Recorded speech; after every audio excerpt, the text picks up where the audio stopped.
Shalom saudara terkasih, sangat berbahagia dapat berjumpa dan bersekutu dengan Anda para pendengar. Kita dapat merenungkan isi hati Tuhan, berdoa dan memuji Tuhan bersama dalam Bread of Life audio saat ini. Mari kita siapkan hati kita untuk masuk dalam hadirat-Nya saat ini juga. Tuhan Yesus mengasihi Anda dan siap memberkati Anda. Kasih-Mu layakkan seluruh hidupku, mampukan ku melakukan yang Kau inginkan. Tak bisa ku terlepas, Kau menggenggam tanganku, ingin lebih mengenal pribadi-Mu.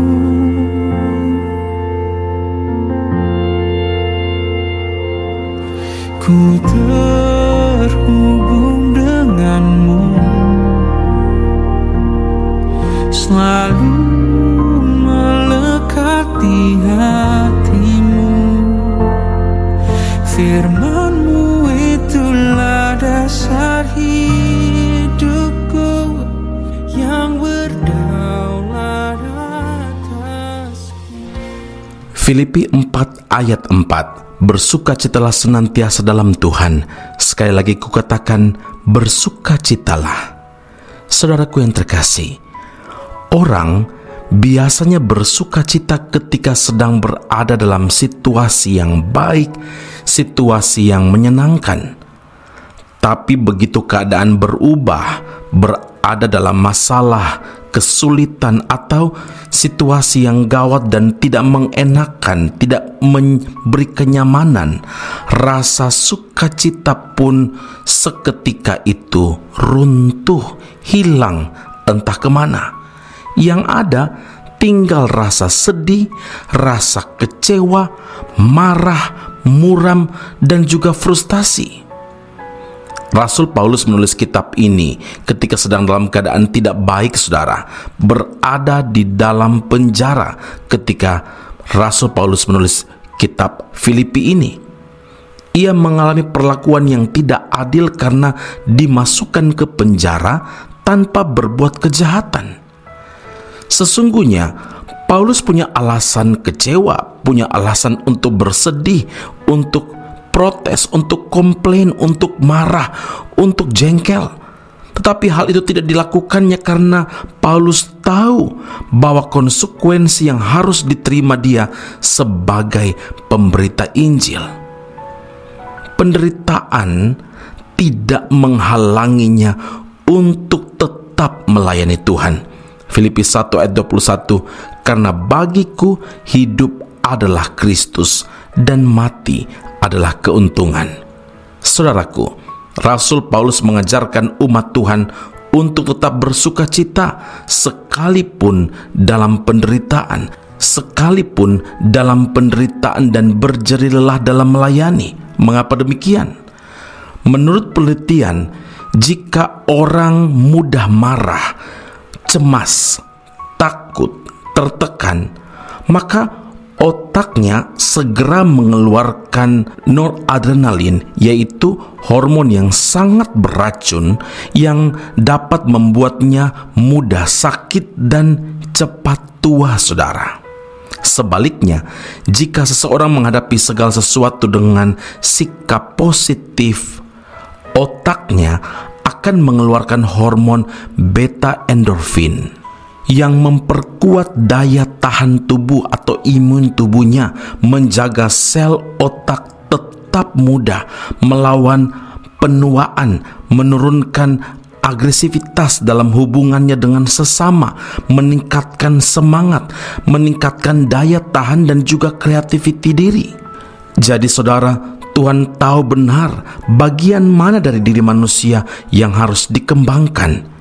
Itulah sebabnya Tuhan memerintahkan kita untuk selalu bersukacita dalam segala keadaan. Saudara, kita bersukacita karena kita punya dasar yang kuat, yaitu janji firman Tuhan.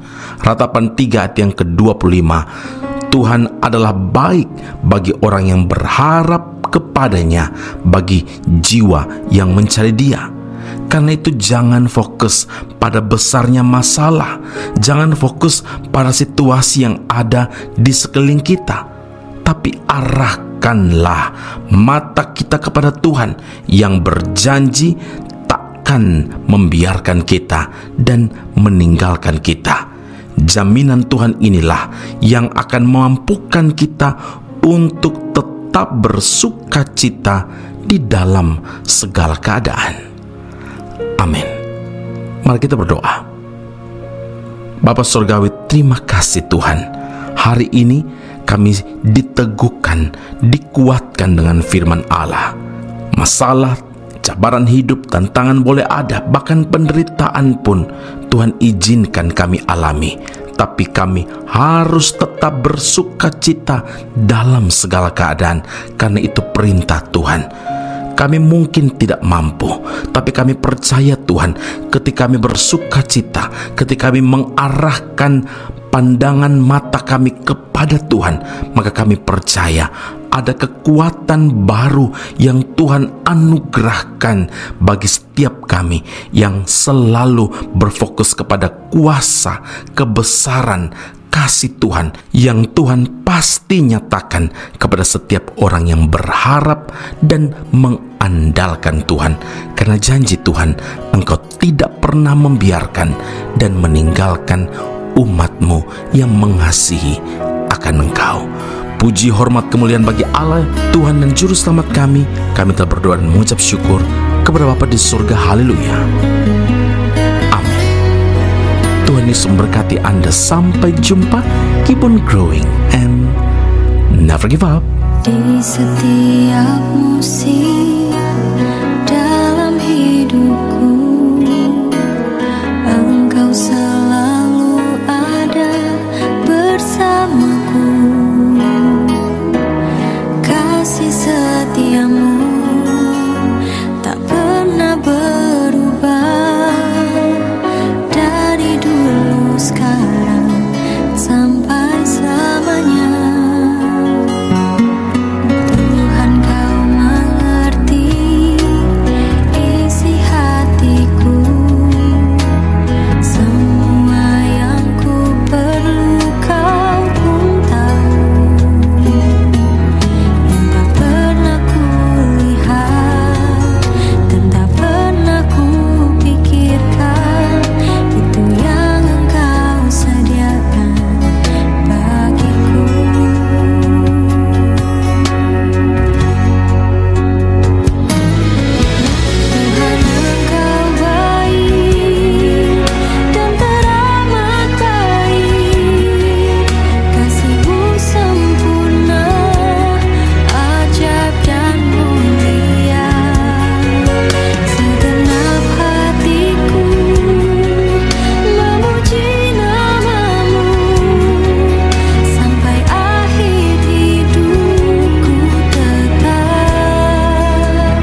Esra Soru Bible Class Malaysia dan Indonesia segera dibuka. Subjek atau mata kuliah yang akan diterima: Doktrin Allah, Pneumatologi, Homiletika, Eskatologi, Bibliologi. Kelas akan dilakukan secara online dengan menggunakan aplikasi Zoom. Untuk informasi lebih lanjut dan pendaftaran, sila hubungi 017 7923 798. Sekali lagi 017 7923 798. Jangan lewatkan kesempatan ini. Tuhan Yesus memberkati Anda.